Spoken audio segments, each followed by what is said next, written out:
What's up, you guys? I hope you're all having a good day, and I'm really excited because I actually made it home in time today to record in natural light, and it's not gloomy outside. It's really cold, but it's not gloomy, it's not rainy.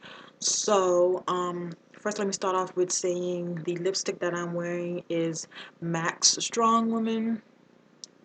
This was from the Strength collection. It is right now my favorite lipstick to wear. It's so freaking pretty. It is a matte lipstick. So that's Strong Woman by MAC. This is going to be a hair care video, and like the virgin hair thing is really big right now, and I notice a lot of people get the hair and then they don't know how to maintain it. So this is going to be a video all about maintenance for you guys, telling you guys what products you should use, what's really good to use on the hair, the do's and don'ts. First, I'm going to start off what you do when you first get your hair. When you first get your virgin hair and it's fresh out the pack and it's fresh out the bundle, you want to wash the hair. Now, I'm going to use this hair as an example. This is the Peruvian body wave that I showed you guys in the other video. Excuse my background, but this is the hair that I showed you guys in the other video. Normally when you get your hair, it's wrapped up in something that looks like this, or it comes, fastened. When you're washing your hair, my best bet, what I always tell people, is to wash it like this. Leave it in this leave it in the little scrunchy thing while you're washing it, and get a really good clarifying shampoo. VO5 has a very good one for only, I think it's $2 or $1. That's a very good one, very light, and it rinses out very well. After you finish washing your hair, you want to deep condition your hair. Most of the time I deep condition my hair for 24 hours to restore moisture. And you want to do all this before you actually go and color treat your hair or do anything that you're going to do to your hair, especially if you're thinking about bleaching your hair. Which brings me on into coloring. When you're thinking about coloring your hair, you need to be very careful. A lot of people don't really know how to color hair, and they just throw the bleach and throw the mixture in, and they keep the shit moving. And then when their hair comes out fried, they want to blame the company. No, it's not the company's fault. It's your fault. Your real hair that grows out of your head is going to fry and be damaged if you just throw anything on it. So why wouldn't the weave do that? So what I would suggest you do before you actually think about coloring hair is to do your research. Go on different websites. If you go on the Clairol website, Clairol, like the box colors and all their bleaching products and stuff like that, they have a very good description about what you should use on your hair and everything like that. If you're new with hair and you're new with dyeing, go to Sally's and talk to them about different things that you should use on your hair, and stuff like that. Really get your knowledge and learn about what you're doing, because it's very easy to damage this hair and over process this hair. And once the hair is over processed, it's going to be so much harder for you to work with the hair. The hair is going to be very unmanageable. So you don't want to over process your hair. That is the number one thing that I always see people doing. Their ends look so dry and damaged, and looks horrible because they over process their hair. After you have bleached your hair, do it any coloring you want to do to the hair, you definitely need to figure out how you are going to install your hair. Now, people install their hair all different types of ways. You can do a U-part wig, you can do a sew-in. Some people do prontos. They put glue on their virgin hair. It's all about your preference. I wouldn't necessarily put glue on my hair. It's something that I would want to try one day, but it's just not something that I would just say do, because there's no longevity in the hair actually staying on the cap. Now, this is a U part, and it looks very much like a sew-in. And so there are U parts that look really good, because I love my U part. It looks really good. This is really old hair. Not that old, but last year I got this hair around like August time is when I got this hair, and the hair still looks really good after being bleached and dyed and all that stuff like that. And the hair is much lighter than it's coming across on camera. So I would say the safest method and the best method for longevity of the hair is definitely, I would say, making a U-part wig, because you can take the wig off at night if you want to. You don't have to be laying on the hair. You can switch up you can switch up your units a lot, so you don't have to worry about the hair being on your head for long periods of time, especially if you're wearing curly hair.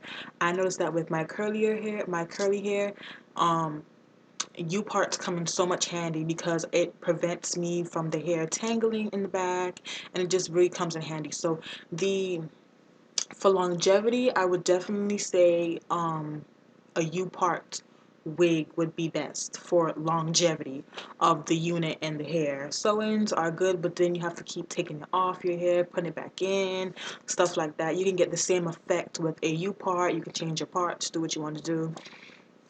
Now, sealing your wefts. I would definitely say seal all your wefts. I am guilty of not always sealing my wefts.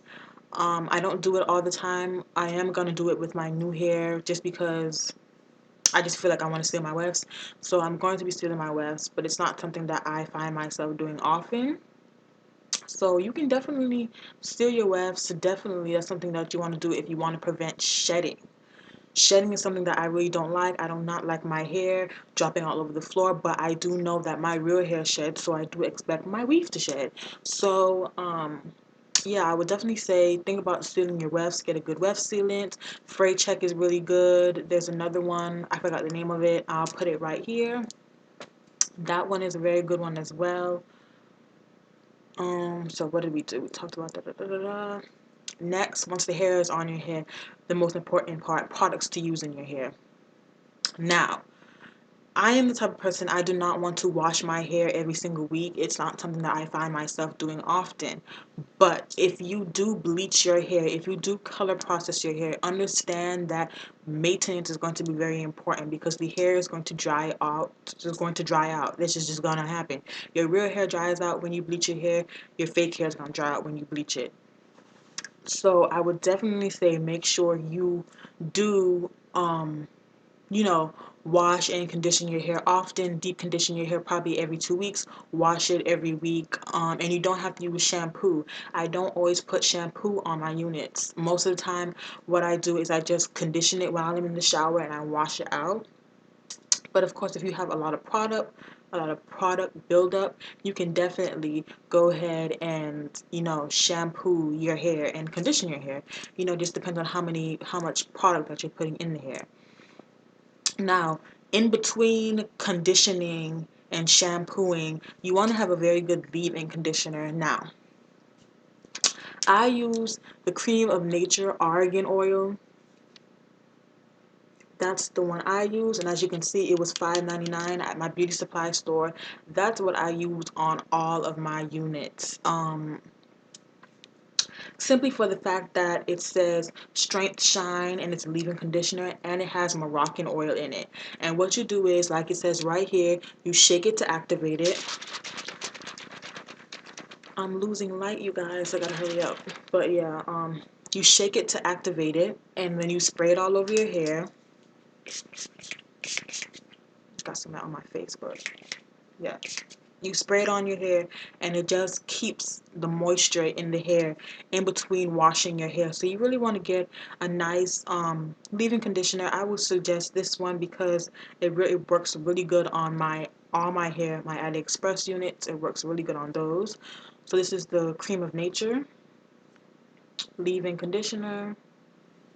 Next, so we all like to curl our hair, wand our hair up, do all those types of things, but heat damage comes into play. Once again, your real hair suffers heat damage, so your weave's gonna suffer heat damage. Don't think that just because, oh, I'm buying me some $300 hair, that the hair is not gonna die and it's not gonna get heat damage. It will. And that's another thing that can cause your hair to become dry. So you really want to get a good heat protectant. I have fell in love with the Fantasia IC hair polish heat protectant straightening spray. I love this stuff. And it is a little bit on the pricier side. It is $8.99, the cheapest I could find it. Hopefully you guys will be able to try to find it at a cheaper price. But when I tell you this stuff is worth every penny, it is worth every penny. It adds shine into the hair, it adds moisture into the hair, as well as it really does protect the hair from heat. It really does do that. I have seen it happen with this product. I really, really do like it. It's worth the $8.99. And like I said, when you're putting heat products on your hair, you really want to make sure that you do have a heat protectant, and you really want to try not to put too much heat on it. See if you can make your curls last 2 days instead of curling every day, or 3 days instead of curling every single day, or try flexi rods in the hair. Flexi rods are really, really good alternative to heat. I love to use flexi rods, but it's not every time that I come home I want to sit down and rod up my whole hair. Most of the time when I come home, I'm really, really tired. So I do tend to run for my curling irons and my curling wands and stuff like that. And this stuff really, really helps. I have seen a difference in my hair since I have been using this product. Next, you want to have a really, really good Moroccan Argan Oil. That is not something that I think anybody who has virgin hair should go without. A very, very good Moroccan Argan Oil. There are different types. Cream of Nature has one. Who else has one? Every big company has one. Has a Moroccan Argan Oil. But my favorite Moroccan Argan Oil, hands down, is the Organics one. This is the Organics Moroccan Oil, and when I say it is hands down my favorite Moroccan oil, it is hands down my favorite one, simply because of the fact that it is so lightweight. A lot of the argan oils are very thick and gulky, and some of them can seem to weigh down the hair. That one, I don't care how much you put on the hair, it does not weigh the hair down at all. It keeps the hair really nice and really smooth, and the texture of the hair really together. So that's the type of product that you want to have for your hair, something that's not going to weigh it down. And I put it on my hair this morning, and as you can see, my hair has a natural shine and a natural luster. So yeah, that's what I did with my hair this morning. Before before curl wanding my hair, I did that after I put some in it, and before. So that's what I did with my hair. So basically, those are just the things that you need to know to help you maintain your weave. I always tell people, like, you can buy a bundle of hair for $300 and it can look like a beauty supply store hair, because the maintenance of the hair isn't, you're not maintaining the hair. And you can have some hair that costs $50 and it could look like $300 hair, because of the fact that you are taking care of it and you are maintaining it. So I really hope this video was helpful for you guys. I made this video because I always get a lot of questions on the products that I put on my hair. Those are my main products. When I find something that I like, I really don't switch it up a lot. As far as shampoos, I know you guys are gonna ask because I didn't mention any in the video. I'm not really stuck to one shampoo. I use a lot of different shampoos and conditioners, but the one that I would say is the best for me is the VO5 clarifying shampoo. That is my overall favorite shampoo to use in my hair, especially when I have used product in the hair and I want to get everything out the hair. I use any type of conditioner in the hair. Um, Deep conditions, I use my conditioners as deep conditioners. I usually just saturate my whole head with the conditioner, tie it up, put a shower cap on, walk around with it on my hair for like 2 hours, and then wash it out. That's what I do. Yeah, so like I said, I hope this video was helpful for you guys. If you have any more questions, definitely leave it in the bottom bar, and the comment bar, and I will definitely be sure to answer them. I'm going to leave the name of all three of those products. Hope you guys enjoy your weekend. Bye. In the bottom bar, and I hope you guys enjoy your weekend and have a blessed day. I hope you guys enjoy your weekend and have like a what? I cannot talk. I hope you guys enjoy your weekend. Woo! I hope you guys enjoy your weekend, and I hope